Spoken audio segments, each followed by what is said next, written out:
ช่วงนี้จะเป็นช่วงภาษาอังกฤษนะมีญาติโยมชาวมาเลเซียมาเยี่ยมมาฟังเทศน์ฟังธรรมก็อย่าบังกล้องนะอย่าบังกล้องนะมีกล้องไม่เป็นไรเข้าไปได้โยมขยับไปหน่อยได้ไหมหรือมาทางนี้ก็ได้หรือมาทางนี้ก็ได้เนี่ยใครอยากจะนั่งทางนี้บ้างก็ได้ข้างล่างเลย Just leave some room for the camera. We have live broadcast on YouTube and Facebook. Then you can move in here. Come in here. You can come closer. Or you can stay there wherever you want. What does you want?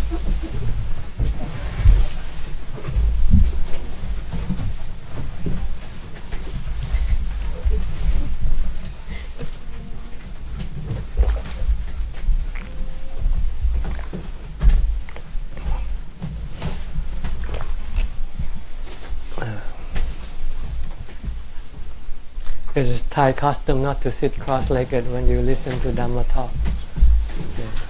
You sit like me, like this. You only cross-legged when you meditate.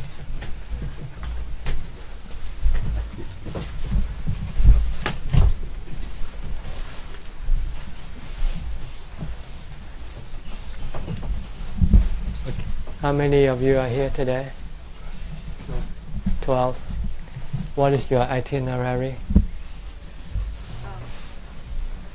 Ajahn, we are here to pay respect to Ajahn and our gratitude for all the Dhamma sharing that you have done for us. Because we have been following Ajah's Facebook, and we take the Facebook information and share through WhatsApp to many Malaysians, a few hundred of us. So, some of these friends, they just come and visit Ajahn today from Malaysia. Arrived yesterday, today, and tomorrow go back. I see, just 3 days. Where are you from? Kuala Lumpur? Kuala Lumpur, yes. But another group of us actually have been in Thailand for like a week. 1 week. I see. Okay. And you belong to a Buddhist association? To a temple? Or? Yes, kind of, but we are just Buddhist friends. Buddhist This group is just Buddhist friends. Where do you gather usually? At a temple or at a... When you meet in Kuala Lumpur, do you... Yes, we do. Do you have place to... Subang Jaya, we have the monastery. Oh, I see. Temple. Can you stay and meditate in the temple? Oh yes, we can. Because you need a place to practice. Studying is not enough by itself. Studying is essential, it's important, but it's only one step to the next step. After you have studied, the next step you have to practice. Because if you don't practice, you don't have the result. By studying will not bring you the result that you want. You need to practice. But you need to study first, so that you know the proper way, the right way to practice. So first you have to listen to Dhamma talks or read Dhamma books. And the best Dhamma book is to read the Dhamma discourses of the Lord Buddha. We should read some of his discourses. It's very important. That way you will know the original teaching. And then after you go listen to some other teachers teaching, then you can compare the teaching, whether it is according to what the Buddha had taught or not. If you don't study from the original source, you could be misled. Because sometimes the teacher who teaches you might be misled himself without realizing it. He thinks he might be teaching the right thing. But if you read the discourses of the Buddha and compare, you might find it different. Then you would have to investigate which is the right one, which is the correct one. Or maybe both of them are correct. Sometimes it might be a little bit different, because the technique, when you practice, there are several different techniques. Like when you try to meditate for calm, you can use 40 subjects of meditation. You don't need to use one, one only. There are several ones. But sometimes a teacher will only teach one particular one that he found suitable for him and that he had result. So he usually teach you that. But if you find it not suitable for you, you can try some other thing. Like in Thailand, we used to teach the mantra Bhutto Bhutto. But the Lord Buddha taught the Anapanasati. He teaches you to use your breath when you sit and meditate. And when you're not meditate, you should be mindful of your body, watching your body all the time, in order to keep your mind to stay in the present, not to let your mind float around. Don't let your mind go to the past or go to the future, because it will make your mind agitated or restless. If you want your mind to be calm, you should stay in the present. So you should watch your body and stop your mind from thinking about the past or the future.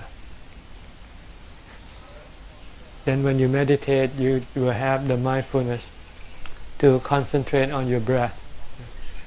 And if you fix your attention on your breath and without letting your mind go someplace else, your mind can then enter into samadhi, become calm and happy. Then you will find another way of making yourself happy. You don't need to have money to be happy.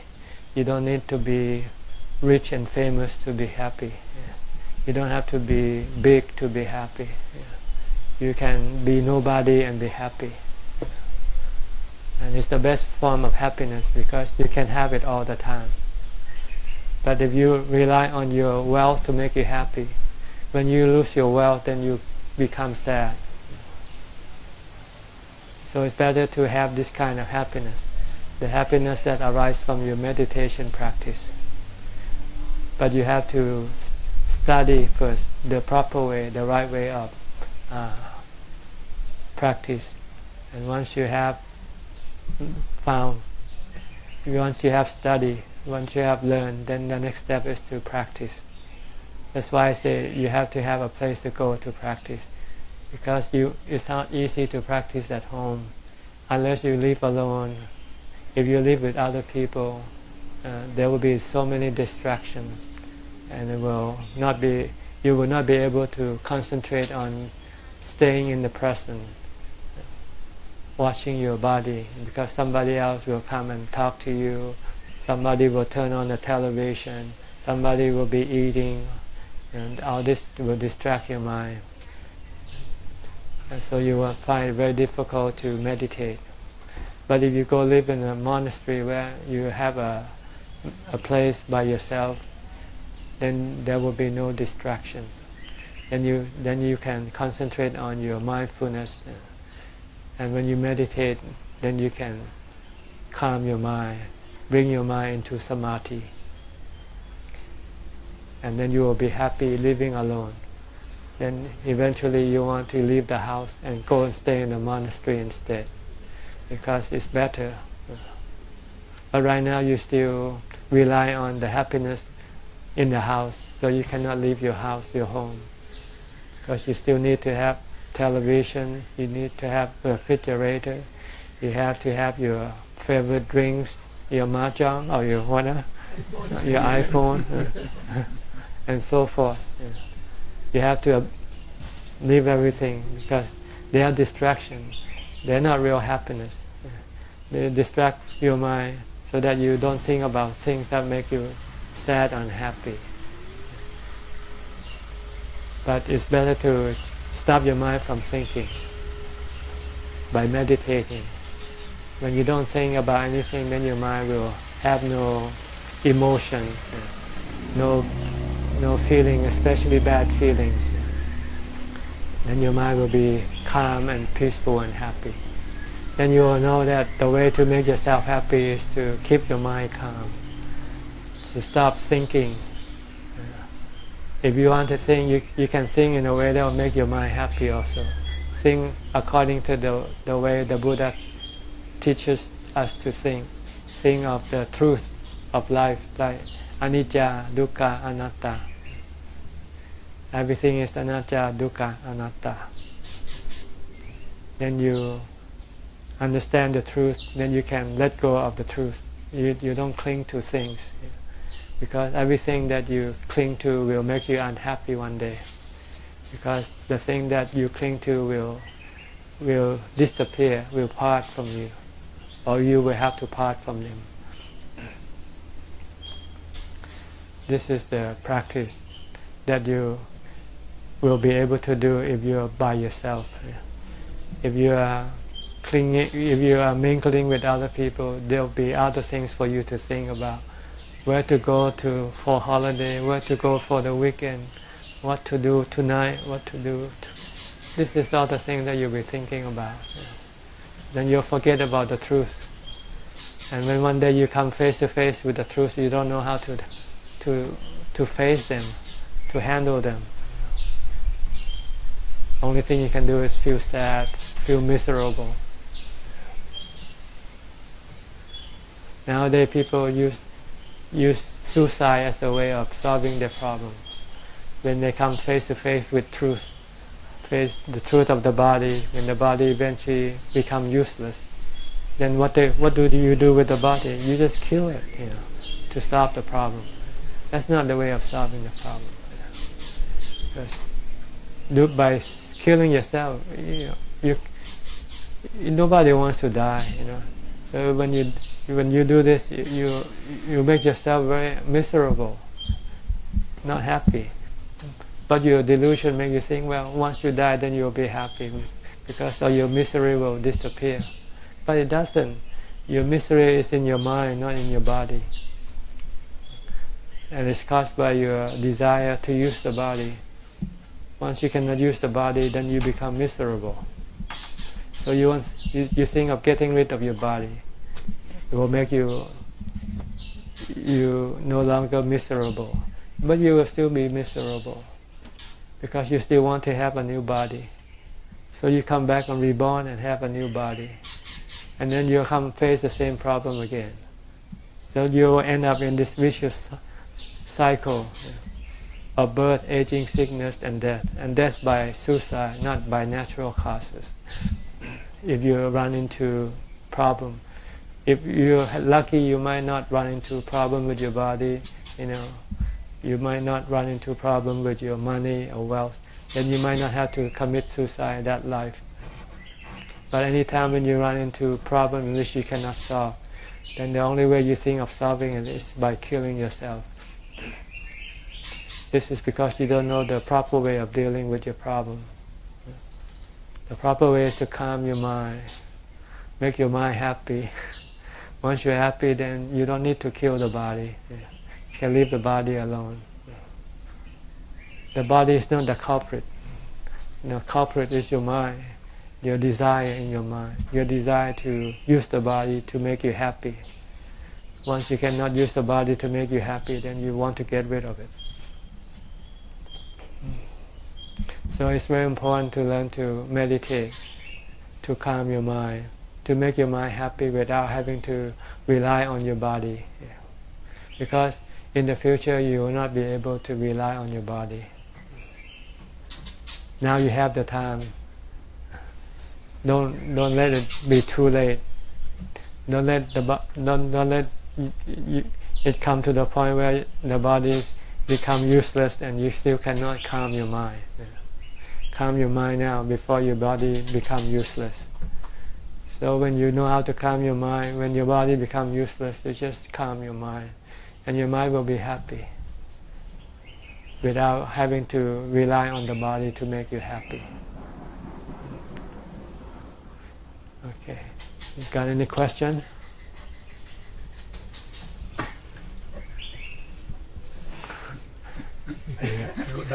Okay. While he's looking up, can I ask that when a person is closing to death, a few moments before death, what happens? And then after a person passes away, the consciousness and all that, what happens? Well, the mind and the body separate, that's all. Separate. Actually, the mind is connected to the body, to the stream of consciousness that the mind sends to the body. Mm-hmm. The body and the mind are in two different locations, different world. The world, the physical world is the body world, and the mental world is the spiritual world. They are two separate dimensions or different worlds, and they are connected through the stream of consciousness. The mind tends to connect to the five senses, the vijnana, the five vijnana, so that the mind can see the picture that the eye see, can listen to the sound that the ear picks up. This is connected and sent into the mind, and the mind has another stream of consciousness that direct the body to do things. This is sankhara, your thoughts. See, you use your thoughts to direct your body. Coming here, you have to tell your body, I want to come here. So then you direct the body to come here. That is also from the mind. So the mind sends the vijnana to. They have the input and output thing. You call. The mind get the input from the five senses, and the mind has the output from the thoughts. You use your thought to tell your body what to do, and you use your vijnana to receive information to send to the mind. And when the body die, all this it can no longer send you any messages.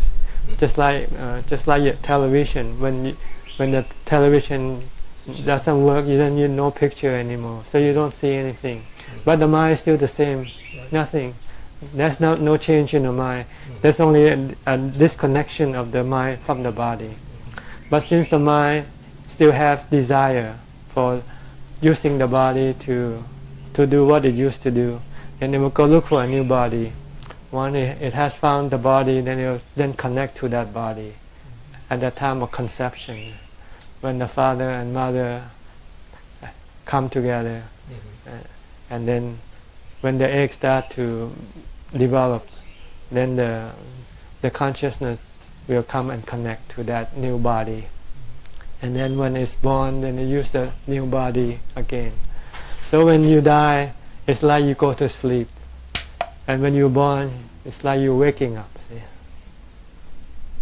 When the body no longer functions, it's like going to sleep. Like when you go to sleep last night, you didn't know anything about the body anymore.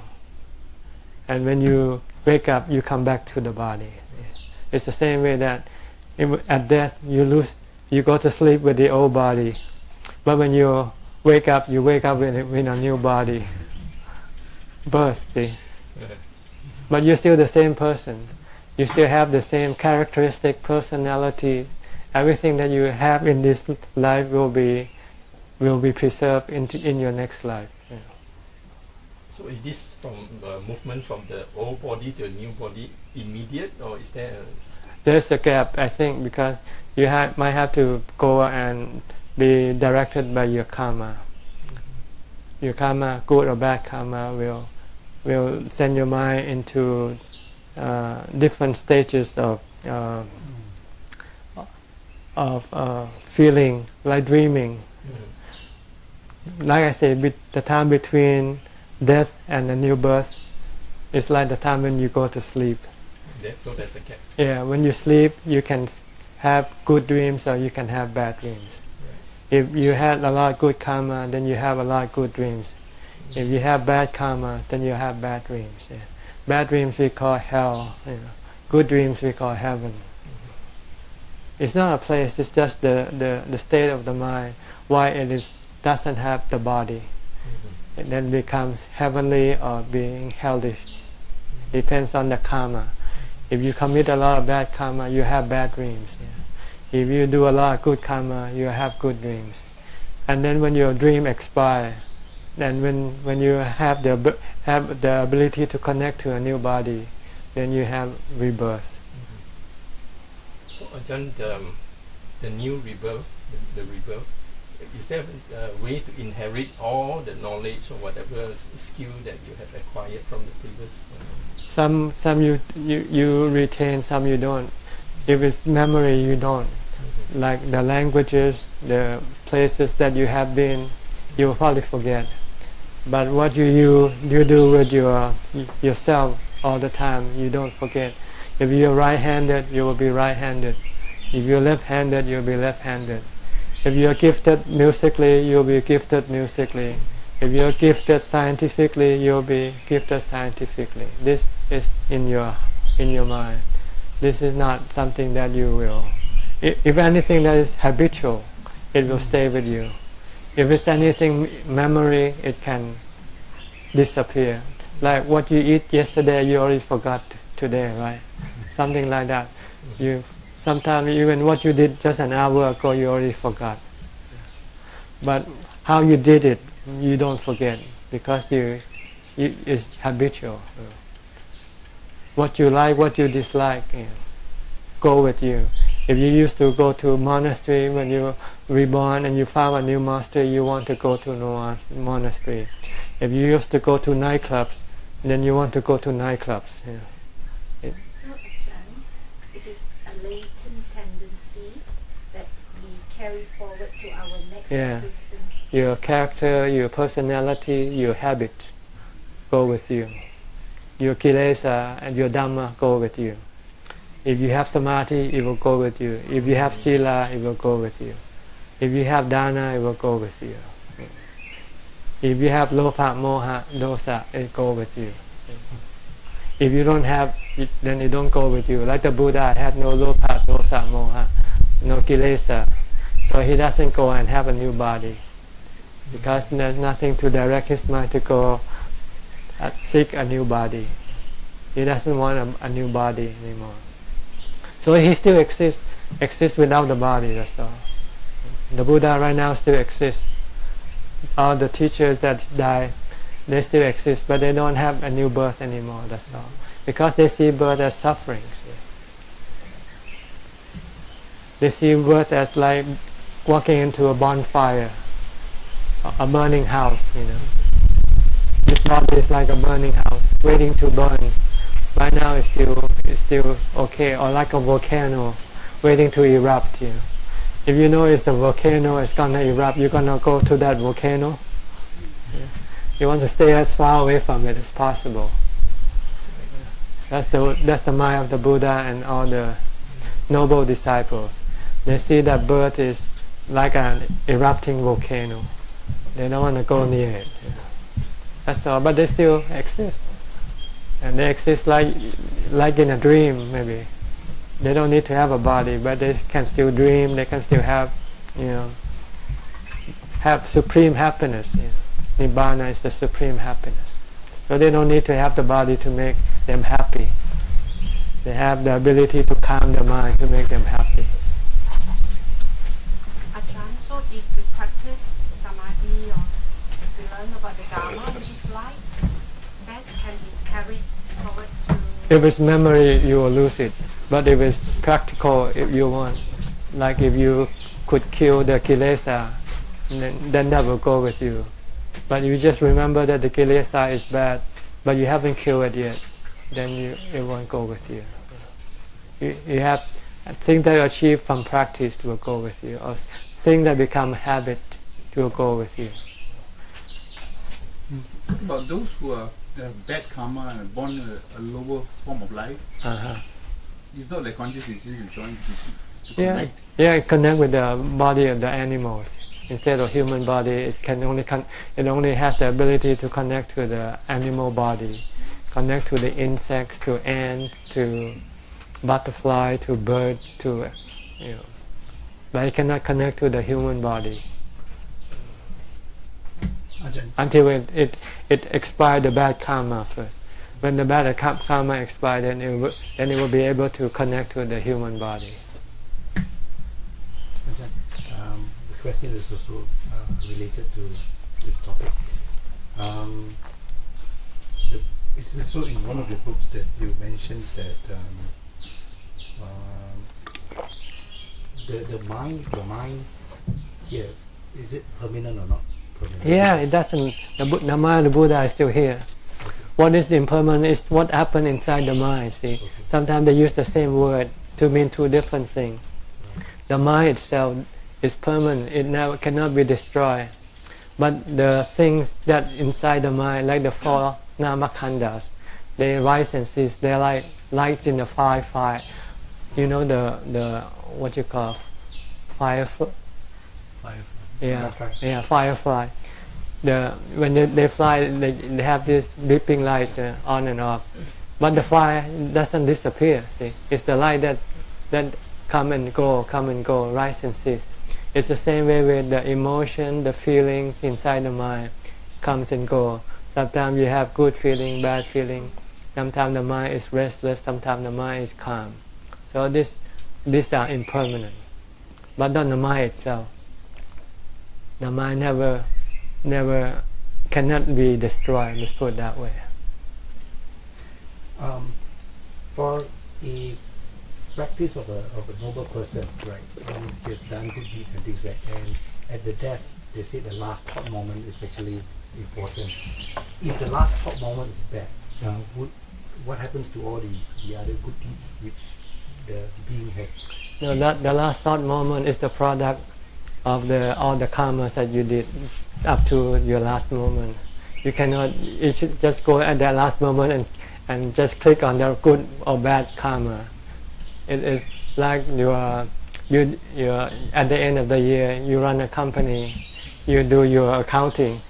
You cannot change the number because they add both the asset and the liabilities. Your credit and your debit. Same way with good and bad karma, they're like credit and debit. See, at the end they come and do the balance at the end. If the good karma is more than the bad karma, then you consider profit. You're profitable. Then when the mind dies, the good karma will then send the mind to the good destination. So it's a habitual practice, which is actually a very important core, essential. Yes, everything that you do adds up to the end of your life. See, today you're doing good karma. Maybe tomorrow you do a bad karma. Then it goes into different accounts. See, good karma account and bad karma account. And at the end of when you die, most of this account will come and to see which one is stronger. If the good karma is stronger, then it will send you to heaven. If the bad karma is stronger, it takes you to hell, for instance. And when both the good and the karma become equal, balanced, then you come and be born as a human being. See? Because the good karma cannot send you to heaven, the bad karma cannot send you to hell. So the only place you can come is to become a human again. Ajahn, if a person born into the Deva realm, can they still practice, or is the condition difficult because they are so enjoyable and pleasurable that they need to have a teacher to initiate their practice? But there are teachers, right? Well, when the Buddha he taught the Devas every night. See? He taught his mother for 3 months until she became a Sotapanna. The Devas need a teacher or else they'll be lazy. Because they instead of practice they enjoy themselves. But some Devas have this habit in themselves that they like to go to listen to Dhamma talk. So they'll look for a teacher who can connect with them. Like Ajahn Man also could taught the Devas. So they would go to whichever teacher that can teach them Dhamma, then they can connect with him. Ajahn, relating to meditation and mindfulness, supposedly if you see like a sense door, a sound coming in, if it's a pleasant sound, you know it's a pleasant sound, and then you know you're feeling whether good, bad feeling or neutral feeling. What happens if there's extreme? For example, this is from personal experience. A light, very strong light comes in, or a sound, a very hard sound that comes in. It's too fast for the mind to catch, but you certainly protect yourself, close the eye or whatever to protect senses. Is that at that moment means that you don't have mindfulness at all, or it's just the mind is reacting very fast that you don't see? I think maybe part of it is mindfulness. If you have strong mindfulness, you might just remain calm and not reacting. So it's a matter of practicing and subject your mind to extreme condition, so that the mind will then be able to react to extreme condition, not react to extreme condition. That's why monks have to go into the forest to seek extreme conditions. So when they face the extreme condition, then they can condition the mind to just be aware. But if something that's sudden, like maybe a loud bang, something, your mind might not be ready. It might just, cause the mind to stir up a little bit. That's okay. That's considered to be natural for the mind when you're not watching all the time. Even if you're mindful, but you're not prepared to face that thing. Like Dong Ta explained that an arahant, when he walks and should he sleep, he will try to help himself automatically. If he can reach to grab something or something, he would do it. It's like a reflex. It's a reflex. This reflex, you cannot stop them. If something loud explodes, you might start to have a little reflex, but after that everything becomes normal again. But with people who has no mindfulness, after they heard something big, after they reflect, they also start to have fear. And so that's the difference.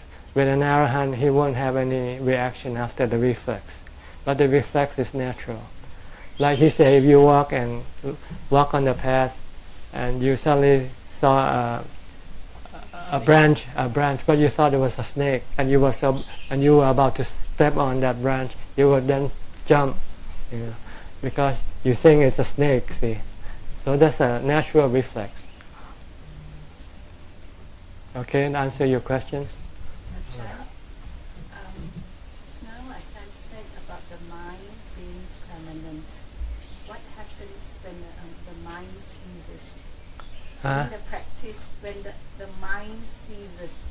Not cease. It cannot cease. It cannot cease. It cannot cease. It's always there. It always knows. What ceases are the function of the mind, like the vijnana. When the mind doesn't connect to the body, then it cannot see or hear. Then there's no vijnana. Sometimes there's no feeling. When you're in samadhi, you stop all these four khandhas. No thought, no vijnana. Everything just become knowing. All you have left is just the mind itself, the one who knows. But when you withdraw from samadhi, then your sankhara start to think about this and that. Then your feelings start to come up. This thing come and rise and cease. They change. Sometimes they think of good things. Sometimes they think of bad things. When you think of good things, you have good feeling. When you think of bad things, you have bad feelings. But when you stop thinking, all the good and bad feeling will disappear. So it's best not to think. Then you have another kind of happiness, the happiness that arises from not thinking, calm. Ajahn, in your Dhamma talks, Ajahn said that there are monks who has the ability to look into the people's future and all that. Some ability to that. How does a person know that this monk is able to look into somebody's future? It happens. When it happens, it happens. Some people have, some people don't have, and they have different abilities. Only the Buddha, I think he had all the supernatural abilities. Other disciples, some have some of it, some don't. Like the Venerable Moggallana, he has a lot of supernatural powers, almost equal the Buddha. While the Venerable Sariputta had none. He had no supernatural power, but he had the wisdom ability, his ability of using the Dhamma, his wisdom to teach Dhamma, only second to the Buddha. And the Buddha said the special ability in the propagation of Dhamma is more important than the supernatural powers, because supernatural powers cannot teach you the Dhamma. But the ability to explain the Dhamma in such a clear way that can make you become enlightened by just hearing it. It's more important. So don't worry about the supernatural powers, reading other people's mind. You don't want to listen to what they think. A lot of them they think bad thing about you, you know.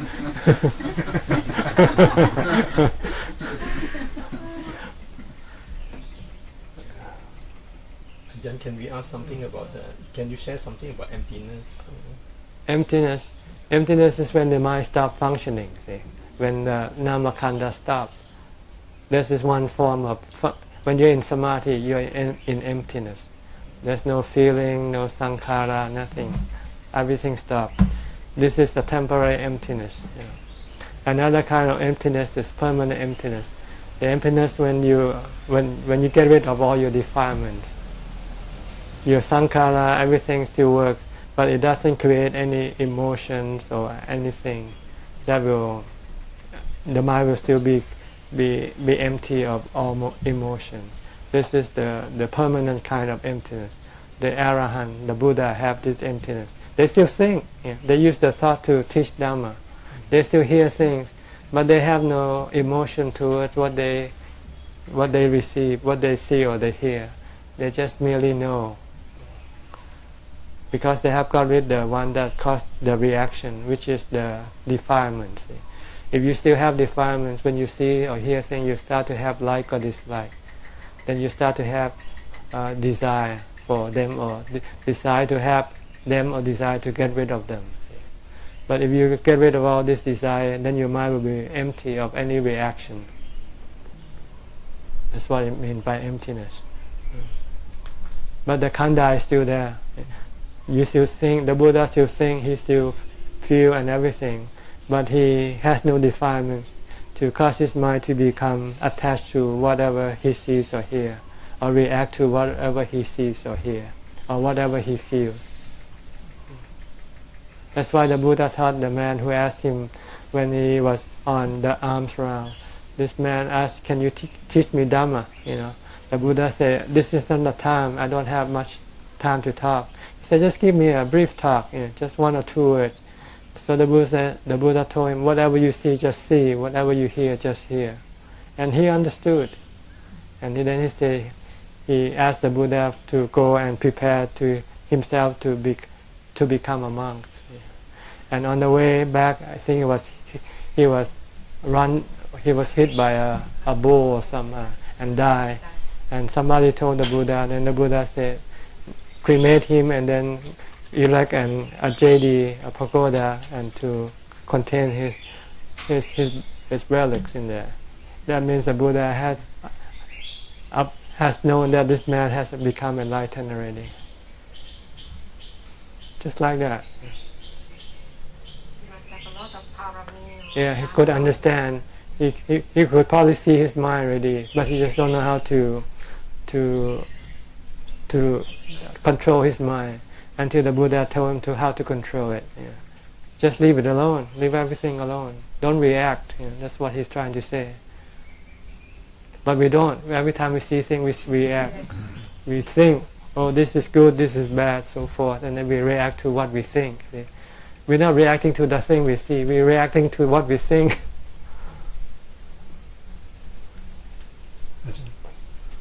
During meditation, when the mind goes into samadhi, very calm, peaceful state, when would be the correct moment to slowly switch to vipassana?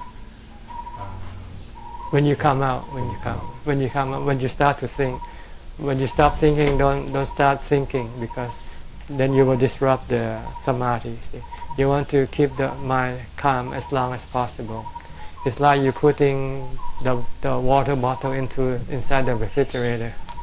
If you want it to be cool, you want to keep it there for a long time, so that when you take it out, you can then use this cool water to drink. See, but after you take it out for a while, the water can be warm. It's like the mind. When the mind is outside of samadhi, it's warm. It has emotions and everything. It cannot think clearly, properly. So you put into samadhi to cool it. Once you cool it, then when you come out, immediately when you come out, it's still cool. then you use that moment to investigate Dhamma, to think in terms of Dhamma. But after you think for a while, your mind will start to become warm again. Then you stop, go back into samadhi to cool it again. So it's a process of going back and forth between samadhi and panya. You don't do panya when you're in samadhi. You only do it immediately after you come out of samadhi, when you start to think. If you're not thinking, don't force the mind to think at that time. You want to cool the mind.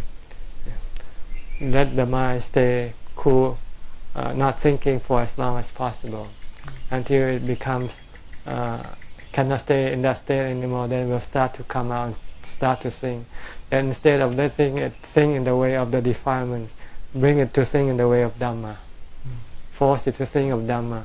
Like think of your body. Your body is not yourself. Your body is just for the four elements. Your body will get old, get sick, and die. And so is the body of everybody else. Just keep thinking like this until the mind can remember and not forget, and can accept the truth. See? Then it will not be hurt by the aging, sickness, or death of the body. But after you think for a while, your mind might start to become agitated and become not rational anymore. Then you should stop investigating. Because instead of thinking of letting go of the body, you might start to think and worry about the body again. Then you should stop your investigation, your contemplation, and then go back into samadhi to calm your mind first. See, when your mind gets hot, it means your defilements start to work. When your mind becomes cool, that's when your defilement stops working. And you can stop the defilement from working only when you go into samadhi. And you need a cool, clear mind to look at the truth. See? If your mind is not cool and clear, if your mind is emotional, you don't want to look at the truth. Like right now, you don't want to think of your death, right? Have you ever want to think of your death? You don't want to. But you're going to have to face it one day. So it's better to think of it now and learn to cope with it now before it happens. And you can only do this when your mind is calm and clear. When you have come out of samadhi, then you can do that. Then you can teach the mind that it's okay to die. There's nothing wrong. There's nothing to be fearful about. Because you don't die with the body. See, the one who is fearful is the mind. And the mind doesn't die with the body. And the body that dies is not fearful either. Because the body doesn't know it's going to die. Because the body is just like a post here. See? So then you start to separate the mind from the body by contemplation, by investigation. Then eventually you see, the body is not me, so why should I worry about it? It's gonna go. There's nothing that can stop it. If I can still maintain it, I will maintain it. If it gets sick, I'll go to the hospital and fix it. If I cannot fix it, then let it be. But I'm not going to be anxious when I try to fix the body. If it's going to get well, fine. If it's not going to get well, that's the way it's going to be.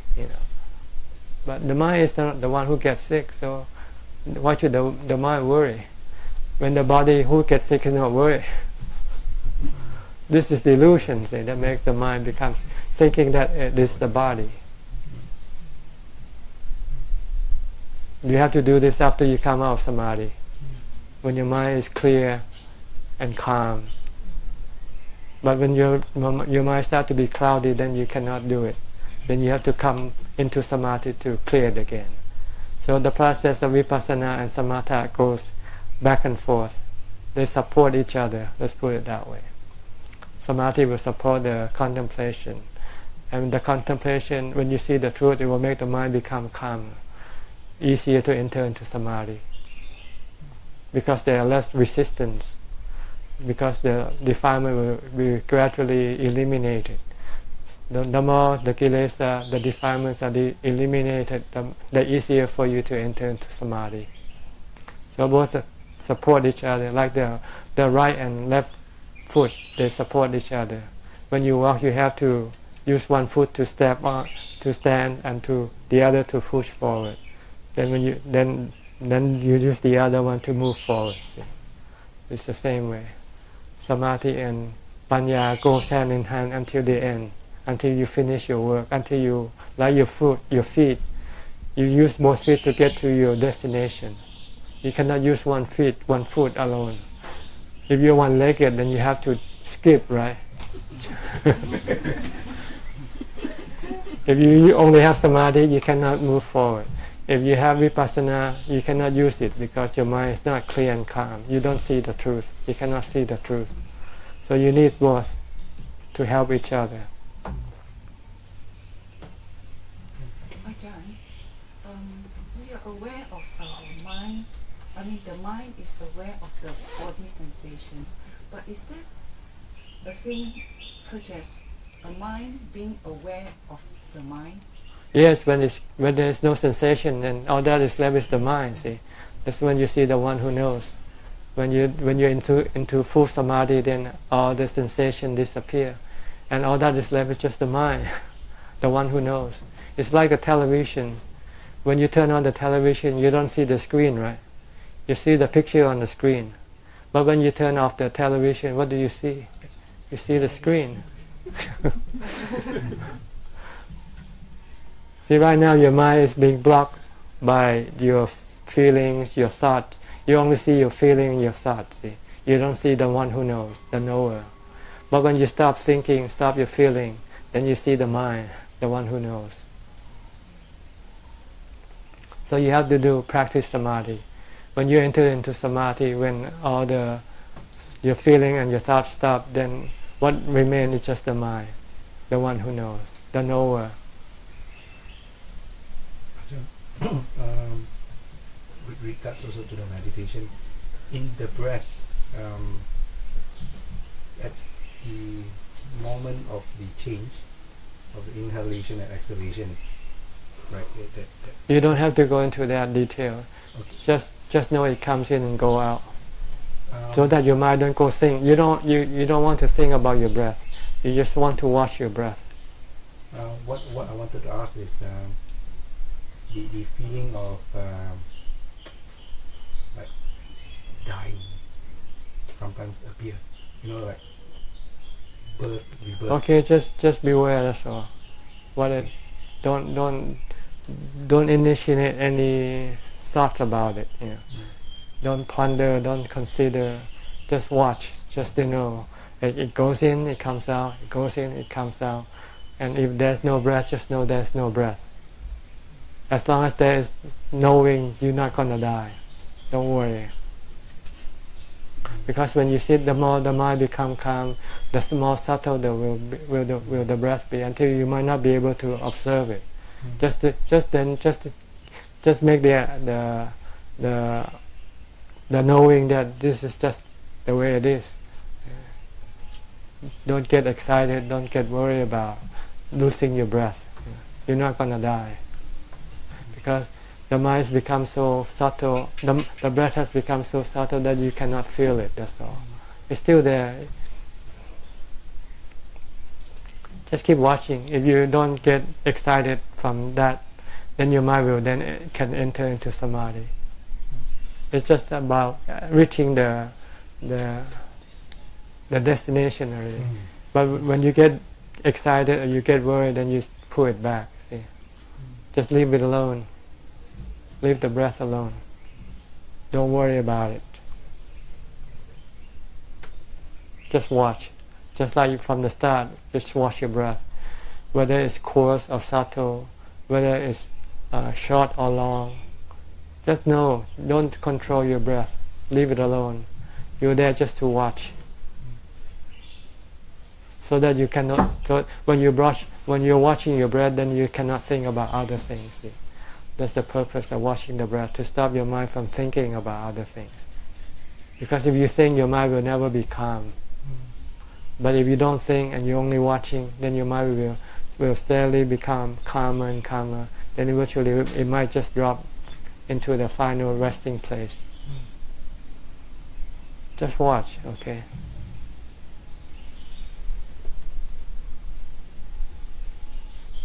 Okay, good enough? Any other questions? Any more questions? Okay, I'll give the Anumodana then. Can you open our camera? Let me give the Anumodana, then I can turn off the broadcast, then you can just offer thing later. Yā thā wā re wā hā purā paripurenti sākarang eva me wā ito tinang petanang upakapati ichitang patitang tumhang kipa me wā samichatu sapphe purentu sankappa janto panna raso yā thā manichoti raso yā thā sappitiyo vivachantu Sapparo ko vinasatu ma te bhavato antarayo sukhi ti khayuko bhava apivatanasi litsa nityang vuttha pacayino jattaro dhamma vatanti ayuvano sukhang phalang